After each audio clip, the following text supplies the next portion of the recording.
मेरी शिकायत खुद से, अपने आप से। मैं ऊपर वाले को थैंक्स बोलती हूँ जिसने मुझे ये जिंदगी दी, दुनिया के सबसे अच्छे माँ बाप दिए, प्यारा सा भाई दिया।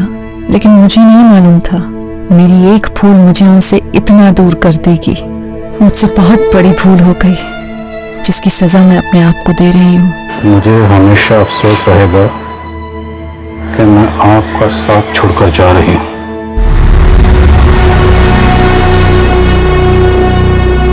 लंबी छुट्टियों के बाद कुछ दिनों पहले ही मैंने ड्यूटी रिज्वाइन की थी।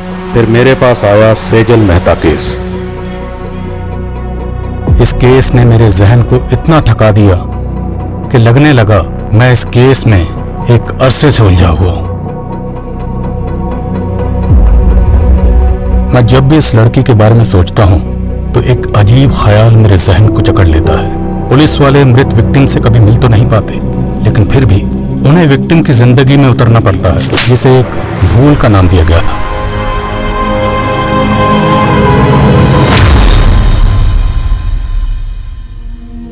अक्सर ऐसा क्यों होता है? जो लोग दूसरों के हक के लिए लड़ते हैं, किस्मत उनके हक में गलत फैसला सुना देती है। मेरी जिंदगी के कई पन्ने थे, लेकिन हर पन्ने पे 3 शब्द जरूर लिखे होते थे: जोश, जज्बा और जज्बात। Case number 26, Aditya Jain versus Radhika Jain. Your honour, violence का कोई जेंडर नहीं होता है। एक औरत के भी हाथ होते हैं जो कि मर्द पे भी उठ सकते हैं, और एक बीवी भी अपने पति को असॉल्ट कर सकती है। योर ऑनर, मेरे क्लाइंट आदित्य डोमेस्टिक वायलेंस के विक्टिम हैं। जब रिश्ते हिंसा की बलि चढ़ते हैं तब जज्बाती चोट जिस्मानी चोट से ज्यादा दर्द भरी होती है। एंड योर ऑनर, दर्द का भी कोई जेंडर नहीं होता है। योर ऑनर, और झूठ का भी कोई जेंडर नहीं होता। झूठ को सच बनाने की भूमिका चाहे जितनी भी अच्छी तरीके से कर ली जाए, लेकिन प्रूफ क्या है? योर ऑनर, ये आदित्य की मेडिकल रिपोर्ट्स हैं जिसमें उसकी पुरानी इंजरीज के प्रूफ हैं। योर ऑनर, आदित्य के फ्रेंड्स, नेबर्स हर कोई स्टेटमेंट दे चुका है और सबका यही कहना है कि वायलेंट आदित्य नहीं, राधिका है। योर ऑनर, अगर मेरे क्लाइंट चाहें तो काउंटर केस भी कर सकते हैं, बट हम कोर्ट का टाइम वेस्ट नहीं करना चाहते हैं। इसलिए आई अपील कि इस केस को डिसमिस करके डिवोर्स ग्रांट कर दिया जाए। मुझे बहुत अफसोस के साथ कहना पड़ रहा है कि एक महिला होने के बावजूद भी सेजल जी इस केस को जीतने के लिए बहुत कुछ मैनिपुलेट कर रही हैं। आप अपनी दलीलें नहीं प्रूव कर पा रहे हैं तो कुछ भी कह रहे हैं, but I believe in justice your honour. Domestic violence act का कई बार गलत तरह से इस्तेमाल हुआ है, सो आई होप इस केस में एक ऐसा वर्डिक्ट आए जो कि सभी डोमेस्टिक वायलेंस एक्ट को वायलेट करने वालों के लिए एक बड़ा सबक हो। सेजल, मुझे अब विश्वास हो गया है कि तुम्हारी मदद से मैं एक केस जीत सकता हूँ। मैं तुम्हें बता भी नहीं सकता हूँ कि उस औरत के साथ मैं कितनी घुटन महसूस करता था। सेजल, कब से कॉल लगा रहा हूँ, फोन भी बंद है तुम्हारा। सॉरी प्रतीक, मैं कोर्ट रूम में थी। तो मुझे यहाँ क्यों बुलाया? पहले ड्राइवर समझ रखा है। वैसे सही है, तुम्हारा वेट करता रहो मैं हमेशा, है ना? सॉरी यार। Aditya, he is Prateek, my fiancee. Hi. Hi. अब आपका ऑर्डर हो तो चले यहाँ से। See you on the verdict day. Let's go, bye.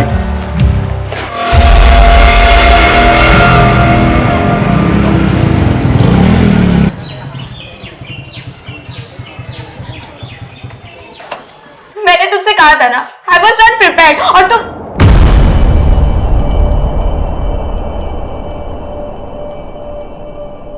Anjali, क्या हुआ राघव? अंजलि रो क्यों रही थी? क्या किया तूने उसके साथ? क्या क्या मतलब? फ्रेंड्स हैं हम, हमारी भी पर्सनल बातें होती है। राघव, तू अभी इतना बड़ा भी नहीं हुआ है, और माँ के एब्सेंस में मैं तेरी बड़ी बहन ही नहीं, तेरी गार्जियन भी हूँ। क्या पका रही होती थी? ये क्या लैंग्वेज हुई राघव? हाँ, रुको, मैं अभी अंजलि से बात करूँ। उससे क्या बात करोगी आप? हाँ, तो एक बात बता, तू इतना डर क्यों रहा है? कहीं तूने उसके साथ कुछ ऐसा वैसा तो? इनफ। दीदी, मैं आपको कभी पूछता हूँ क्या कि आप प्रतीक के साथ क्या क्या करती हो? हाँ, मेरी भी पर्सनल लाइफ है, सो प्लीज डोंट इंटरफियर। बहुत बदतमीज होता जा रहा है। सेजल, तुम ना छोटी सी बात को इधर का उधर ले जाती हो यार। तुम उसे शांति से समझाओगी ना तो आई थिंक वो समझ जाएगा। So just relax, okay? चल।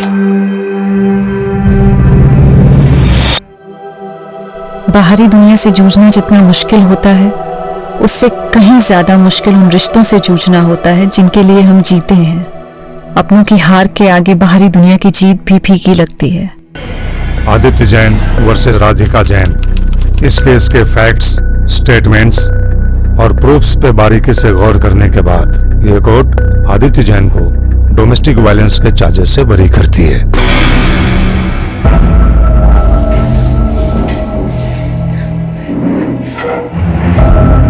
Thank you suture. You saved my life. तुम मेरे लिए फरिश्ता बन के आई हो। जिंदगी हर मोड़ पे मुझे कामयाब कर रही थी, पर पता नहीं था मैं एक नाकाम सफर भी तय कर रही थी।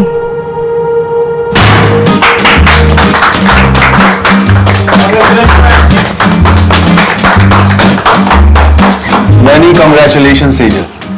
मुझे पता था तुम ये केस जीत कर लोगे। जिस डेडिकेशन, सिंसियरिटी और ईमानदारी से तुम काम कर रही हो, it's something to be appreciated.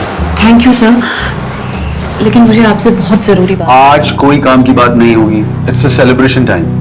And listen guys, Sejal की जीत की खुशी में आज मैंने आप सबके लिए डिनर पार्टी अरेंज की है। एंजॉय। तो मुझे लग रहा है बॉस सेजल पे बहुत ज्यादा मेहमान हो रहे हैं। बड़े हाई प्रोफाइल केसेस इसके लिए रिजर्व करके रखे। हम तो सिर्फ पेपर वर्क करने के लिए ना।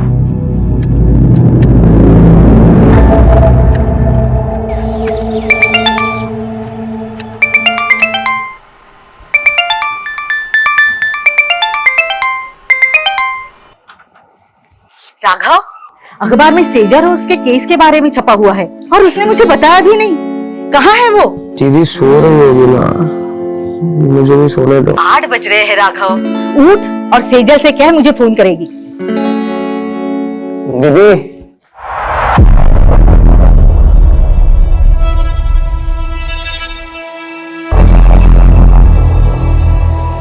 दीदी अंदर हो।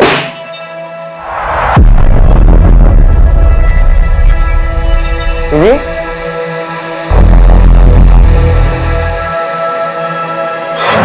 हेलो, कौन? आप कौन बोल रहे हैं? ये मेरी दीदी का नंबर है।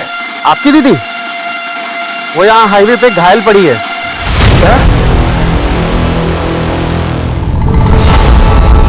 सेजल, कुछ बोलती क्यों नहीं? अरे आखिर क्या हुआ है? कुछ बोलेगी भी?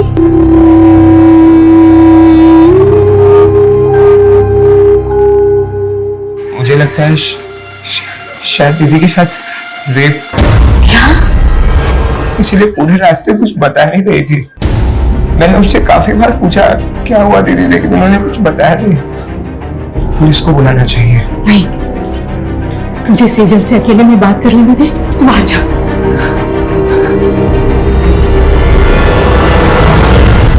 सेजल, मुझे बताना बेटा, क्या तेरे साथ किसी ने जबरदस्ती की? सेजल ठीक तो है ना? मुझे लगता है कुछ तो हुआ है जो तुम मुझसे छुपा रहे हो। नहीं प्रतीक, ऐसा कुछ नहीं है। अगर सब कुछ ठीक है तो वो मेरा फोन क्यों नहीं उठा रही है? वो दीदी सो रही है, मैं कॉल करवाता हूँ।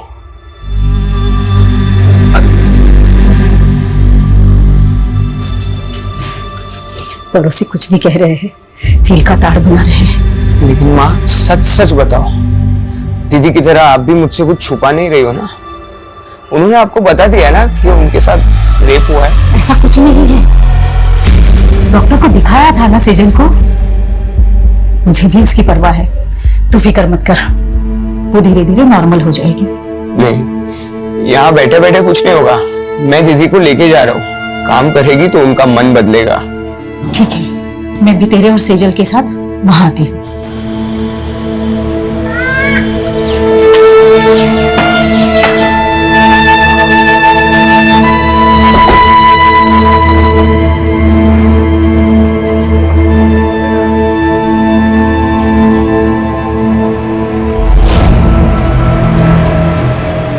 क्या देख रही है? चल अंदर।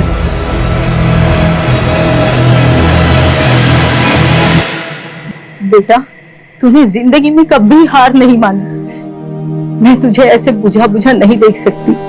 हम यहाँ दोबारा इसलिए आए हैं ताकि तू पहले जैसी बन सके। मैंने कभी भी किसी भी वजह से आपको दुख पहुंचाया हो तो उसके लिए आई एम सॉरी। पर प्लीज आप पहले जैसे हो जाओ ना। आप है ना, अभी मुझे जितना भी डांटोगे ना मैं सब सुन के लूंगा, जो बोलोगे वो मैं करूंगा दीदी। आपकी सारी डांट सुन के लूंगा, आप जहां बोलोगे हम वहां जाएंगे दीदी। तो प्लीज पहले जैसे बन जाओ। You are my strength.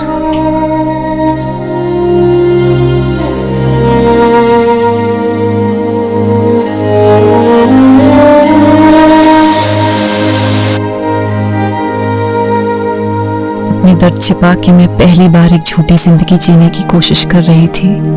सच मुझसे नाराज था या मैं सच से नाराज थी? मेरी दलीलें मुझे ही उलझा रही थी, पर अपना फैसला भी अब मुझे ही करना था। राघव, तू पक्का सेजल को लेकर मुझसे कुछ छुपा नहीं रहा है ना? मैं भी पनवेल आ रहा हूँ। नहीं प्रतीक, वो हम आ गए हैं, सिर्फ 2 ही दिन हुए हैं। अरे तू सेजल का फोन क्यों बंद है? मेरी बात कर उससे। हाँ देखता हूँ। दीदी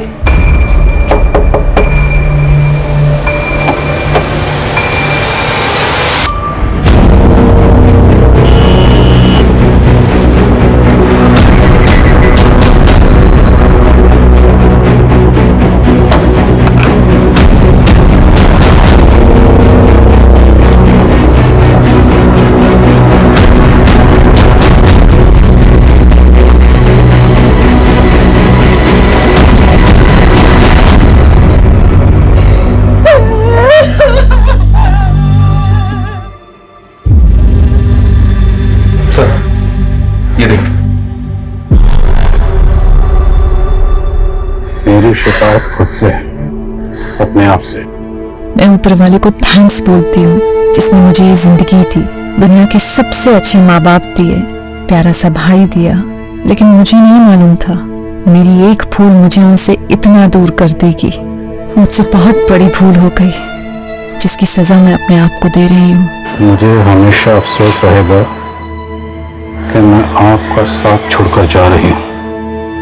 आपकी सेजल। शहर की एक युवा लॉयर सेजल मेहता की लाश घर में फंदे से लटकी पाई गई। क्या सेजल ने खुदकुशी की या ये एक हत्या है? ये सवाल फिलहाल पूरा शहर पूछ रहा है। प्रारंभिक जांच में अभी तक पुलिस कोई ठोस नतीजे पर पहुंच नहीं पाई है। ये सुसाइड नोट में सेजल ने किसी भूल का जिक्र किया। क्या भूल हुई थी? और उसके चेहरे पर चोट के निशान थे। वो चोटें कैसी आई? आप लोग बोलते क्यों नहीं है? ये सब माँ की भूल है सर। कैसी भूल? सर 15 दिन पहले होली की दहन की रात दीदी एक पार्टी में गई थी। वहां उनके साथ कुछ हुआ था सर। पूरी रात घर भी नहीं आई और सुबह। सेजल किसकी पार्टी में गई थी? कहाँ गई थी? अच्छा सुन, मैं तुझसे कल बात करती हूँ। क्यों? आज घर नहीं आने वाली हो? आऊंगी पर शायद थोड़ा लेट हो जाए, एक पार्टी में जा रही हूँ। उन्होंने सिर्फ इतना बताया था कि वो किसी होटल कस्तूरी में गई थी और पूरी रात घर नहीं आई थी। तो क्या ये भूल थी? या फिर आपको ये मालूम होता है कि आपकी बेटी के साथ रेप हुआ है, आपने फिर भी पुलिस में कंप्लेंट नहीं की? उस भूल का जिक्र उसने इस खत में किया? मेरी बेटी का रेप नहीं हुआ था सर। मैंने डॉक्टर से उसका चेकअप भी करवाया था। देखिए, सेजल को बहुत ही बुरी तरह से मारा पीटा गया है। कहीं ऐसी वैसी तो बात नहीं? मेरा मतलब है रेप। ये मैं कंफर्म नहीं बता सकती। अगर आप पहले सेजल को यहाँ पे लेके आए होते तो शायद मैं कुछ कंफर्म बता सकती थी। सेजल के साथ मारपीट किसने की थी? दीदी ने कुछ भी नहीं बोला था सर। वो कोमा में थी। लेकिन धीरे धीरे वो हमसे घुलने मिलने लगी थी। ऐसे कैसे सुसाइड कर सकती है वो? आप कहना क्या चाहती हैं? क्या कोई बाहर से आया और उसने जबरदस्ती आपकी बेटी को अंदर पंखे पर लटका दी? सर कुछ समझ नहीं रहा है। मैं कॉलेज गया था और माँ शॉपिंग करना है। जब घर आए तो दीदी। माना सेजल ने खुद आप लोगों को कुछ नहीं बताया, पर फिर भी उसकी हालत देखकर आप लोगों को नहीं लगा कि आप लोगों को जानना चाहिए कि पार्टी में उसके साथ क्या हुआ, किसने किया और क्यों किया? जानने की कोशिश की थी सर, बस इतना पता चला कि पार्टी उनके ऑफिस में थी। ऑफिस कहाँ पर है? Jawahar Nagar JP associates. और सेजल आपको घायल अवस्था में कहाँ मिली थी? MG road. सर यहीं पे मिली थी मुझे दीदी। यहाँ आसपास तो कोई सीसीटीवी कैमरा नजर नहीं आ रहा है। जादव सुनो, यहाँ आसपास लोगों से पूछताछ करो, पता करो किसी ने कुछ देखा है क्या।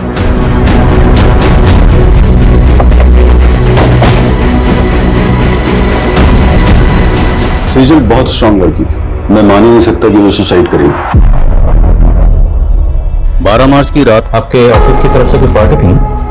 हाँ, पार्टी तो थी। सेजल ने एक कंट्रोवर्शियल केस जीता था, उसी के सेलिब्रेशन में। और ये सेलिब्रेशन होटल कस्तूरी में हुआ था? कस्तूरी? नहीं तो, पार्टी तो ऑफिस में थी। सर, कस्तूरी होटल के बारे में मैं कुछ नहीं जानती। उस दिन पार्टी यहाँ पे ऑफिस में ही थी। ये पार्टी कब तक चली थी? करीब 9 बजे तक, और जब सेजल यहाँ से गई तो सब नॉर्मल ही था सर। अच्छा, आप पांडे बोलो। सर ये जिस हाईवे पे सेजल की लाश मिली थी वहां से 7 किलोमीटर दूर कस्तूरी प्लाजा नाम का एक होटल है। लेकिन राघव ने तो हमें होटल कस्तूरी बोला था। एनीवेज, इस कस्तूरी प्लाजा की लोकेशन भेजो मुझे तुरंत।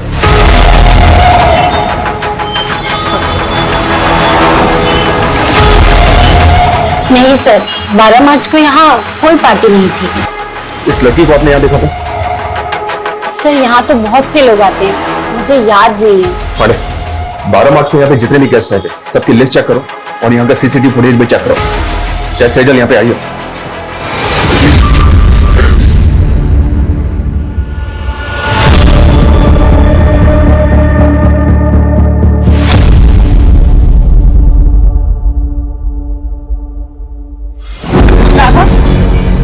क्या है ये?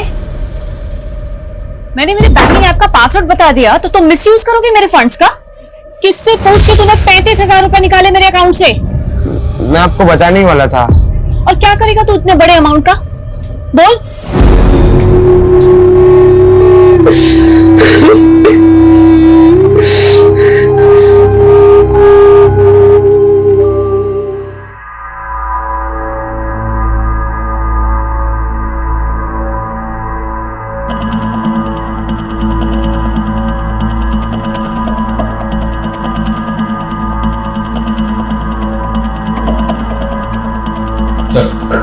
हमने चेक किया, कस्तूरी प्लाजा में 12 मार्च को कोई पार्टी नहीं थी और ऐसा कोई क्लू भी नहीं मिला है जिससे पता चले कि उस रात सेजल वहां पे। सेजल के भाई राघव ने होटल कस्तूरी कहा था और ये कस्तूरी प्लाजा है। लेकिन सर होटल कस्तूरी नाम से कोई होटल नहीं है उस एरिया में। पर पार्टी सेजल की ऑफिस में थी, ये तो पूरा स्टाफ कह रहा है। 12 मार्च की ऑफिस की फुटेज चेक करके देख रहे हैं सर, शायद कोई क्लू मिले जिससे पता चले कि उस रात सेजल के साथ हुआ क्या था। 12 मार्च के हादसे को फैमिली वजह मान रही है, जबकि हमें सेजल की लाश उसके 15 दिन बाद 27 मार्च को इसके घर पर ही मिली।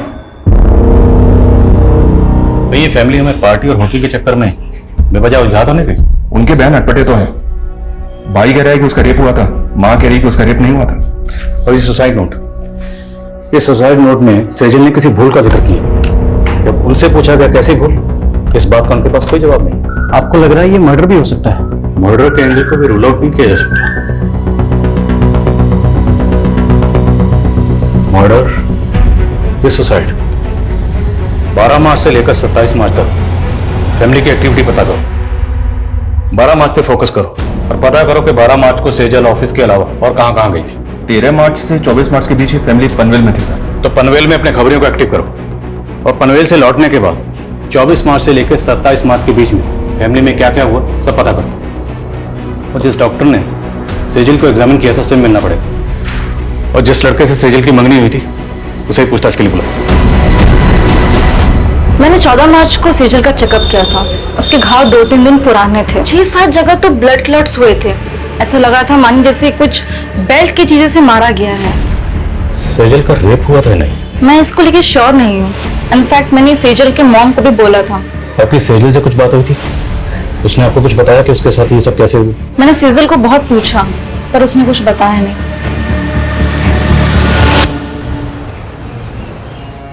अरे दर्द दबा के मुस्कुराना सीखा है और मेकअप लगा के जख्म छुपाना भी। जब तक जवानी है बिक रहे हैं, अभी का कमाया हुआ ही आगे चल के उम्र ढलने के बाद काम आएगा, समझी? माना सेजल की फैमिली ने आपको कुछ भी साफ साफ नहीं बताया कि सेजल के साथ क्या हुआ था, पर आपको कुछ तो अंदाजा हुआ होगा कि सेजल के साथ ऐसा किसने किया होगा। हमेशा खुश ही दिखती थी, मेरे लिए सोच पाना मुश्किल है कि उसके साथ में ऐसा कुछ हुआ है। 12 मार्च को सेजल के ऑफिस की कोई पार्टी थी। अब अगर सेजल उस पार्टी में जाती तो जाहिर सी बात है आपको तो पता ही होता ना। मेरी इस बारे में उससे फोन पर भी बात हुई थी। प्रतीक, बॉस ने ये केस जीतने की खुशी में एक पार्टी रखी है, लेकिन मुझे ये सेलिब्रेशन बिल्कुल अच्छा नहीं लग रहा है। पर हुआ क्या? मुझसे बहुत बड़ा गुफअप हो गया। गुफअप? कैसा गुफअप?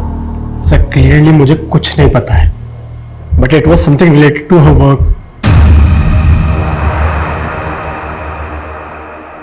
सेजल ने ये लॉ फॉर्म 4 साल पहले ज्वाइन की थी, और इसमें गौर करने वाली बात है तो ये कि सेजल ने जितने भी केसेस जीते थे या जितने भी केसेस पे वो काम कर रही थी, उनमें से ज्यादातर केसेस वो थे जो पहले उसकी कुली कविता के पास थे। मतलब कविता के केस सेजल को दिए जा रहे, जबकि पहले सेजल कविता को असिस्ट कर रही थी। सर ऑफिस की फुटेज में भी हमने कविता और सेजल के एक और कलीग विकल्प को पॉइंट आउट किया था।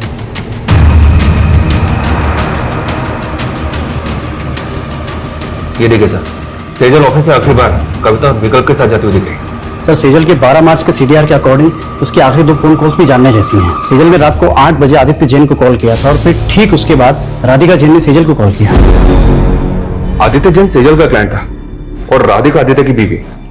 राधिका ने आदित्य पे डोमेस्टिक वायलेंस के चार्जेस लगाए थे, केस किया था और इसी केस को सेजल ने जीता था, जिसकी खुशी में पार्टी हो रही थी। मुद्दा यह है कि सेजल का क्लाइंट था आदित्य जैन, फिर राधिका ने इसे कॉल क्यों किया? कहीं ऐसा तो नहीं कि राधिका से हार बर्दाश्त नहीं हुई? और ऐसा पॉसिबल है सर। आदित्य और राधिका से मिला और सेजल के ऑफिस में नए सिरे से पूछताछ करनी पड़ेगी। उस पार्टी वाली रात सेजल आप दोनों के साथ पार्टी से भाग गए थे, कहाँ गए थे आप लोग? देखिए सर, हम सिर्फ उसके साथ ऑफिस से बाहर तक गए थे। बॉस को तुम पे कितना भी प्राउड हो, तो मेरा असली प्राउड तो तुम हो। मेरी छोटी सी असिस्टेंट ने इतनी तरक्की जो कर ली। तरक्की मैंने आपको छोड़ने के बाद ही की है। तो वो कहते हैं ना कि बरगद के नीचे कोई और वृक्ष नहीं पनप पाता, मैं भी नहीं पनप पाती। इसलिए विकल्प, थिंक अबाउट योर फ्यूचर। अच्छा, तो तुम शुरू से ही इतना बोलती हो? राज ना बहुत ज्यादा मीठा बोल रही हो। Thank you ma'am for appreciating me. Excuse me. हम तभी वहां से चले गए थे, उसके बाद मैंने उसे एक लड़की के साथ जाते हुए देखा। लड़की? जी सर। कौन थी वो लड़की? I don't know her. Actually काफी अंधेरा था तो मैंने उसे ठीक से देखा नहीं। ऑफिस के बाहर की 12 मार्च की सीसीटीवी फुटेज निकला। अगर ये लोग सच बोल रहे हैं तो पता तो चले सेजल उस रात किस लड़की के साथ गई थी।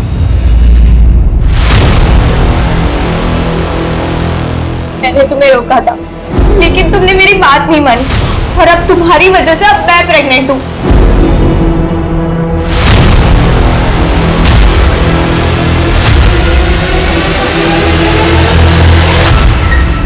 यार आज तो एक भी ग्राहक नहीं फंसा। मेरे को तो खड़े खड़े नींद लग रही है। चलना घर चलते हैं। मेरी तो बुकिंग आ गई। इसको पूछना इसको 2 चाहिए क्या? मेरा भी बोल नहीं हो जाएगा। अरे ये मेरे को देने में तो बार्गेनिंग करता रहता, तुझे कहाँ से देगा? जा तू जाके सो जा।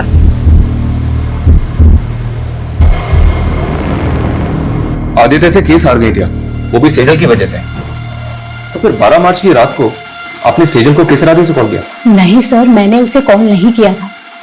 मैंने उसके 5-6 मिस्ड कॉल देखे, तब जाकर मैंने उसे कॉल बैक किया था। तो बात क्या हुई थी आपकी उसके साथ? सेजल को गिल्ट हो रहा था। गिल्ट? अब क्या है सेजल? सॉरी राधिका, जिंदगी में पहली बार मैंने एक गलत इंसान का केस ले लिया। कहना क्या चाहती हो तुम? मुझे आदित्य की सच्चाई पता चल गई है। आई नो, आदित्य नहीं बल्कि तुम डोमेस्टिक वायलेंस का शिकार हुई हो। मैं खुद सेजल की बात सुनकर हैरान थी सर। ऊपर से वो बोल रही थी कि वो मेरे लिए आदित्य के खिलाफ लड़ेगी।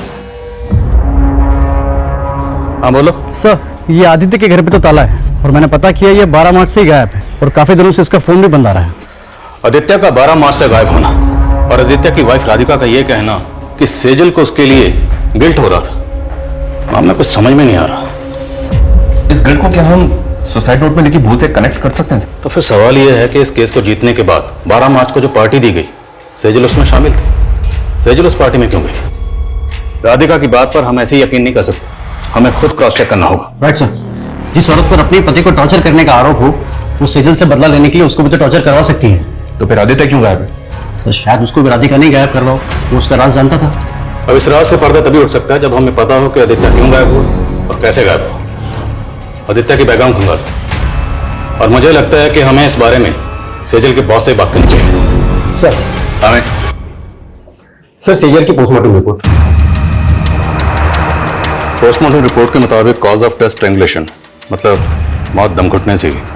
जिस्म पर चोटों के निशान थे, पर पोस्टमार्टम रिपोर्ट रेप कंफर्म नहीं करती। वो शायद इसलिए क्योंकि पोस्टमार्टम उसकी मौत के काफी दिनों बाद किया गया। मुमकिन है कि रेप हुआ, क्योंकि लड़की के साथ जबरदस्ती तो हुई थी। सेजल की हैंडराइटिंग मैच हो रही है और हमारी पनवेल के खबरियों से इंफॉर्मेशन मिली है सर। कैसी इंफॉर्मेशन? पनवेल में सेजल के चाचा चाची रहते हैं। पिछले 7 सालों से दोनों परिवार के बीच कोई बातचीत नहीं है। दरअसल सेजल के पापा की दुकान थी जो सेजल के चाचा ने हड़प ली थी। शैलेंद्र, मेरे पति के गुजरते ही तूने अपने रंग दिखाने शुरू कर दिए। पहले उनका बैंक अकाउंट फ्रीज करवा दिया और अब उनकी दुकान हड़प ली। अरे मैं अपने बच्चों की देखभाल कैसे करूंगी? मैं हूं ना, खर्चा उठा लूंगा तुम सबका। वो दुकान मेरे पापा की थी चाचा जी, आप वहां सिर्फ नौकरी करते थे और ऐसे कह रहे जैसे हम पे एहसान कर रहे हैं। बस सेजल, भाभी समझाओ इसको। भैया के बाद कोई नहीं है मेरे अलावा तुमको पालने वाला। पाला मेरे पापा ने है आपको चाचा, अपनी दुकान में काम देके, और आप हमें पालोगे। जबान को लगाम दो इसकी, नहीं तो हाथ पैर जबान सब काट के रख दूंगा। और भूता है ना तो आके हासिल कर लेना वो दुकान। शैलेंद्र ने हमें सताया तो बहुत था सर, और शैलेंद्र के उस थप्पड़ ने सेजल के अंदर बहुत बड़ा परिवर्तन ला दिया था। कैसा परिवर्तन? लॉ पढ़ रही थी सर। उन्होंने ठान लिया था कि चाचा से हमारा हक लेकर रहेगी। दिन रात उन्होंने पढ़ाई की और उसके साथ साथ पार्ट टाइम जॉब भी करती थी। चाचा के खिलाफ केस की पैरवी उन्होंने खुद की थी सर। उसने अपने जीवन की हर लड़ाई जीती थी सर। समझ में नहीं आता खुद से कैसे हार गई। क्या लगता है आप लोगों को, क्या शैलेंद्र सेजल के साथ ऐसी ज्यादती कर सकता है? सर आप 7 साल पुरानी बातें को रहे हैं और इन बातों को हम कब का भूल चुके हैं। हमने हमेशा सेजल और राघव को अपने बच्चों की तरह माना था। विश्वासघात उन्होंने किया। उस दुकान पर इनका भी बराबर का हक था, लेकिन सेजल ने चालाकी से। छोड़ना ये सब बातें, कहिए और कुछ है जो आप पूछना चाहते हैं? 12 मार्च को किधर थे आप? यही पनवेल में। पनवेल में कहाँ पे? अपने घर पर ही था। आई डोंट बिलीव राधिका सच बोल रही। राधिका अपने हस्बैंड आदित्य को टॉर्चर करती थी and it's proven in the court. अगर सेजल को केस जीतने के बाद ऐसा कुछ लगता तो सबसे पहले वो मुझे बताती। सेजल के मंगेतर ने बताया कि वो काफी दिनों से परेशान थी, और जब उसने बार बार पूछा सेजल को कि किस बात को लेकर परेशान है, तो सेजल ने बताया कि उससे काम में गुफत हुई। अब जैसे कि आपने कहा कि सेजल सबसे पहले अगर कुछ होता तो आपको बताती, तो अगर इस गुफा का ताल्लुक राधिका के केस से नहीं है तो फिर किस बात से जिसको लेकर सेजल परेशान थी? ऐसा कुछ नहीं था और आप ये बेकार के सवाल करके अपना टाइम वेस्ट कर रहे हैं। सर मैंने आदित्य के कुछ रिलेटिव से बात की, लेकिन किसी को नहीं पता कि आदित्य इस वक्त कहाँ पे। आदित्य मोती नगर की कंपनी में मैनेजिंग डायरेक्टर था। वहां इंक्वायरी करो, शायद कुछ पता चले। सर इसमें 12 मार्च की सेजल के ऑफिस की बाहर की फुटेज है। सर इसमें इस लड़की के साथ बाहर जाते हुए दिख रही है। कौन है ये लड़की?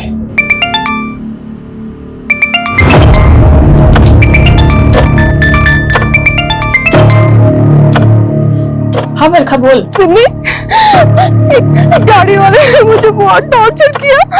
मुझे पैसे भी नहीं दिए और मेरे सारे पैसे ले लिए। मेरे पास तो वापस आने के लिए पैसे नहीं।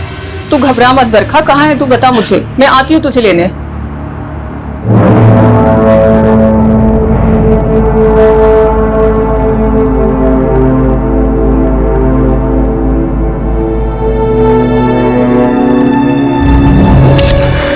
प्रॉब्लम क्या है तेरी?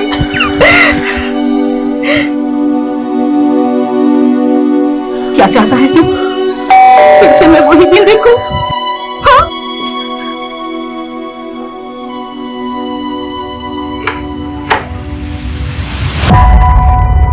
ऐसा करने से पहले तुमने एक बार भी अपनी माँ के बारे में नहीं सोचा? कहीं वजह तुम्हारी दोस्त अंजलि से तो नहीं जुड़ी? हाँ?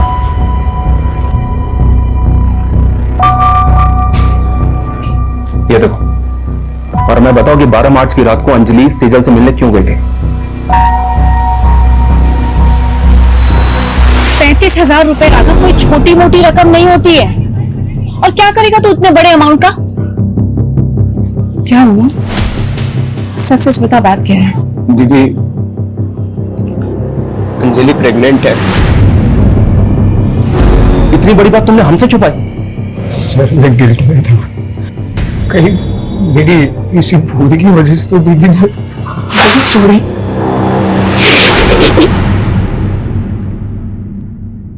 कोई प्रेग्नेंट नहीं थी तुम, ये सब ड्रामा है ना? प्रेग्नेंट हो तुम? कोई प्रूफ है? तुम दोनों ने मेरे भाई को बेवकूफ बनाया सिर्फ पैसे ऐंठने के लिए। अब देखना, ऐसे चार्ज में तुम लोगों को अंदर करवाऊंगी ना कि कभी भूलोगे नहीं। 12 मार्च को सेजल को लेकर कहां गई थी? मैं तो बस माफी मांगने गई थी उनसे। तुम यहाँ क्या कर रही हो? मुझे माफ कर दो दीदी, प्लीज मेरे खिलाफ कोई केस मत फाइल करना। तुमने गुनाह किया है तो सजा तो तुम्हें दिलवा के रहूंगी मैं। नहीं दीदी प्लीज। वो वहां से चली गई थी, कहाँ गई वो मुझे नहीं मालूम है। तो हम मालूम कर लेंगे। जरा इन दोनों को मालूम पर घुमाओ। जी सर। माना तुमने हमसे पहले अंजलि की बात छुपाई, पर हमें अभी तक किसी भी होटल कस्तूरी का पता नहीं चला है। दीदी ने मुझे यही बोला था कि वो उस रात होटल कस्तूरी जा रही थी। अगर होटल कस्तूरी वाकई है तो कहीं तो होगा। हर छोटे मोटे होटल की लिस्टिंग करो और ढूंढो होटल कस्तूरी को। और सेजल अपने भाई राघव को एमजी रोड पर मिली थी। एमजी रोड से लेकर सेजल के ऑफिस तक जहां जहां सीसीटीवी है सबकी फुटेज निकलाओ, फुटेज स्कैन करो। सर, ये आदित्य जिस कंपनी में एमडी था वहां से अचानक से रिजाइन करके चला गया। ऑफिस में इंक्वायरी की तो पता चला कि ये वहां पे काम करने वाली लड़कियों को फेवर देने के लिए उनका शारीरिक शोषण किया करता था। ये बात आदित्य के ऑफिस की एक लड़की ने सीजल से कांटेक्ट करके उसे बताई थी। तो पूरे चांसेस हैं कि आदित्य की वाइफ राधिका का बयान सही है कि सेजल उसके खिलाफ एक्शन लेने वाली थी, क्योंकि आदित्य 12 मार्च से ही गायब है। आदित्य के ऑफिस से उसके बारे में एक और लीड मिली है सर। शायद ही अपने मामा के घर पहुंच सकता है। उठो। भागा नहीं था मैंने रिजाइन किया था। तुम 12 मार्च से गायब हो। 12 मार्च मतलब उसी दिन जिस दिन सेजल ने कुछ नहीं किया है, मुझे अपने लॉयर से बात करनी है। अपने लॉयर को तो तूने मार दिया, अब किससे बात करेगा? बोल, क्यों मारा सेजल को? देखो मुझे डराना मत। मुझे क्या लग रहा है तेरे साथ हम यहाँ पर टाइम पास कर रहे हैं? हाँ, रेप और मोलेस्टेशन के चार्जेस लगे हैं तुझे, और तेरे ऑफिस की कई लड़कियों की रिकॉर्डिंग स्टेटमेंट है हमारे पास। बोल अब। मेरे पास प्रूफ्स हैं तुम्हारी असलियत के। मुझे तो खुद पे गुस्सा आ रहा है कि तुम्हारे जैसे सेक्स ऑफेंडर की पैरवी की मैंने। पर थैंक्स सेजल, तुम्हारी वजह से मैंने केस जीत लिया। मैं राधिका के साथ मिलकर काउंटर केस करूंगी तुम्हारे खिलाफ। कल ही वारंट निकल जाएगा तुम्हारा। मैं डरकर भागा जरूर था, लेकिन मैं सच बोल रहा हूँ, मैंने सेजल के साथ कुछ भी नहीं किया है। राइट सर, मैं पता करने की कोशिश कर रहा था।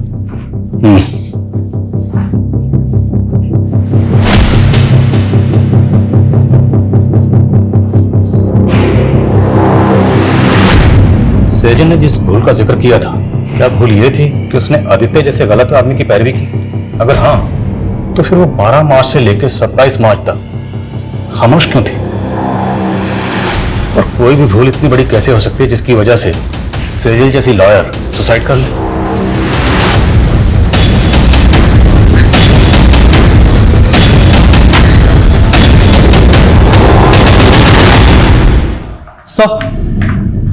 सर सेजल ने 5 मार्च को कोर्ट में पिटीशन फाइल की थी, जिसमें उसने कोर्ट से अपील की थी कि 7 साल पहले उसके पिता की मौत हार्ट अटैक से नहीं बल्कि उनकी हत्या हुई थी। सर पिटीशन तो अंडर कंसिडरेशन है, लेकिन सेजल को यह शक था कि उसके चाचा शैलेंद्र का हाथ इसमें था। लेकिन सेजल ने ये पिटीशन 7 साल बाद क्यों फाइल की? आखिर 7 साल बाद उसके हाथ में ऐसा क्या सुराग लगा हो? सेजल की माँ को भी इस बारे में कुछ नहीं पता, लेकिन सर वो हमें शैलेंद्र के बारे में भी कोई सबूत नहीं मिल रहा है। अगर सेजल की पिता की हत्या के पीछे वाकई उसके चाचा शैलेंद्र का हाथ था और उसके बावजूद वो 7 साल से बाहर है, तो मतलब प्लानिंग लंबी की होगी। और अब सेजल 7 साल बाद उस पर मर्डर चार्जेस लगाकर उसे अंदर करवाने वाली थी। मोटिव स्ट्रांग है। इस शैलेंद्र के बारे में पता करो, उसकी हर एक हरकत पर नजर रखो।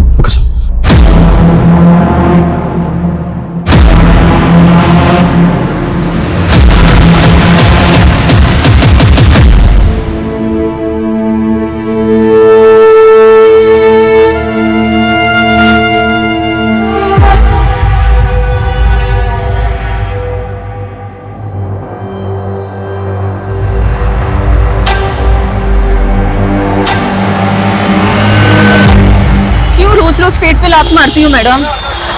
बकबक बनकर क्या बकबक मैडम?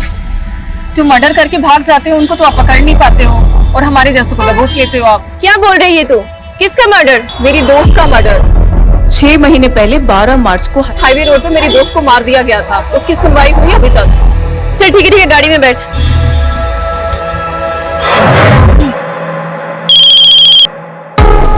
हाँ बोल। सोनू खबरी बोल रहा हूँ साहब। वो आपके हाईवे वाले केस का क्या हुआ? उन्होंने की बोला से क्या? अरे साहब वो क्या है ना कि मैंने सुभाष नगर पुलिस को एक चकले का टिप दिया है और वहाँ पे एक प्रोस्टिट्यूट बोल रही है कि उसकी फ्रेंड का 2 महीने पहले वहाँ पे मर्डर हुआ। मर्डर? हाँ साहब। क्या 12 मार्च को एमजी रोड पर एक और मर्डर हुआ था? हाँ सर, और सेजल भी 2 महीने पहले एमजी रोड पे बेहोशी की हालत में मिली। वो लड़की कौन थी जिसके बारे में खबर नहीं बताया? सर उसका नाम सिमी है, प्रोस्टिट्यूट है, आज ही अंदर हुई है। इस सिमी से मिलकर चांस लेते, शायद कोई काम की बात पता चले। साहब मेरी दोस्त थी बरखा, उसका एक्सीडेंट हुआ था। लेकिन आपने तो पहले कहा था कि मर्डर हुआ था। साहब किसी ने जानबूझकर उसको गाड़ी से उड़ा दिया था। आपको ये कैसे पता कि किसने जानबूझ के उड़ाया था? हाँ बरखा बोल। मेरे पास तो वापस आने के लिए पैसे नहीं। तू घबरा मत बरखा, कहाँ है तू बता मुझे। मैं एमजी रोड पे गाड़ी में एक लड़की को फेंक दिया। बरखा मुझे कुछ समझ में नहीं आया और उसके बाद उसका एक्सीडेंट हो गया। बरखा ने आपको उस गाड़ी का नंबर बताया था? नहीं साहब, लेकिन बरखा ने बताया था कि ग्रे कलर की कोई कार थी। आपकी बरखा से बात कब हुई थी? मेरा मतलब तारीख क्या थी? सर 12 मार्च को रात के 2-2:30 बजे के आसपास। 12 मार्च की रात को सेजल जहां पर जख्मी हालत में मिली थी उस जगह पर सीसीटीवी नहीं है, लेकिन वहां से 3 किलोमीटर दूर एक सिग्नल है, वहां पे सीसीटीवी है और रास्ते में कोई भी राइट या लेफ्ट टर्न नहीं है, सीधा रास्ता है। उस सीसीटीवी की फुटेज स्कैन करो, जितनी भी सफेद रंग की गाड़ियां दिखती हैं सबकी लिस्टिंग करो। सर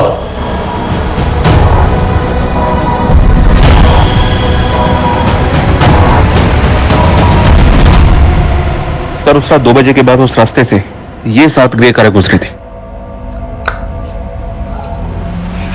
और ये इन 7 कारों के 7 ओनर्स हैं। इन ओनर्स की डिटेल्स निकाली तो पता चला कि इनमें से ये मनीष, इसका एक होटल है, होटल संतूरी। राघव ने कहा था कस्तूरी, होटल कस्तूरी में गई थी। संतूरी कस्तूरी। सर ये भी तो हो सकता है कि सुनने में फर्क आया।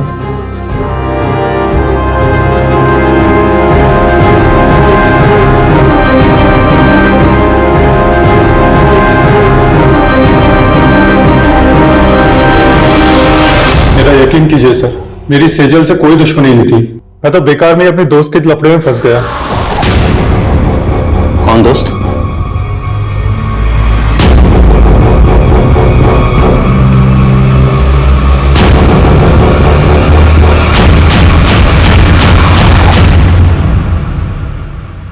दो महीने से तेरी एक्टिंग देख रहा हूं और अब तो इस डंडे पे नाच करेगा। बोल, सेजल ने क्या बिगाड़ा था तुम्हारा? सर मेरा पहले बिल्कुल भी इरादा नहीं था उसे नुकसान पहुंचाने का, बल्कि वो तो ऑफिस की पार्टी मनाने के बाद में उसे मनीष के होटल में मिलने भी आई थी। प्लीज प्रतीक, वैसे भी आदित्य की वजह से मैं बहुत गिल्ट में हूँ। पार्टी करने का एकदम मूड नहीं है। सेजल, ऑफिस में ये सब चलता रहता है। Please please. कौन? Cheers, guys.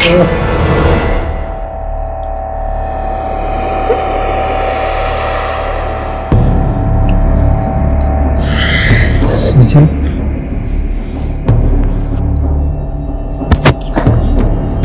दोस्त है सामने। दोस्त पास में नहीं होते तब भी कौन सा तुम्हारे पास आने देती हो? तुम ना मेरे स्वाभिमान को बहुत हर्ट करते हो विशाल,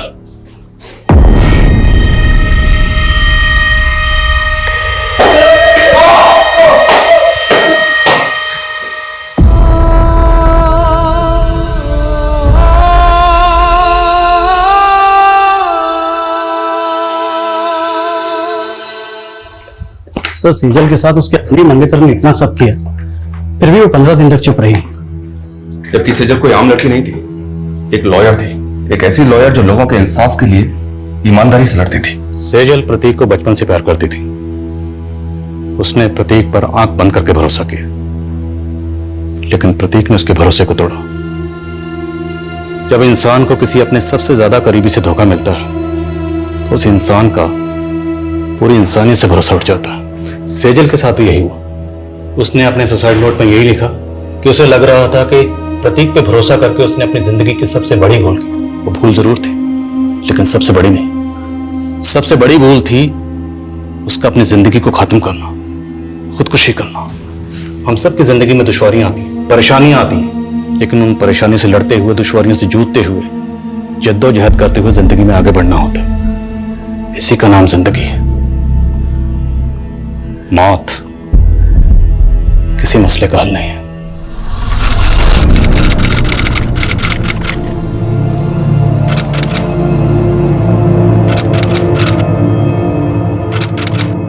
क्राइम पेट्रोल के ऐसे ही मजेदार एपिसोड्स देखने के लिए हमारे चैनल को सब्सक्राइब करें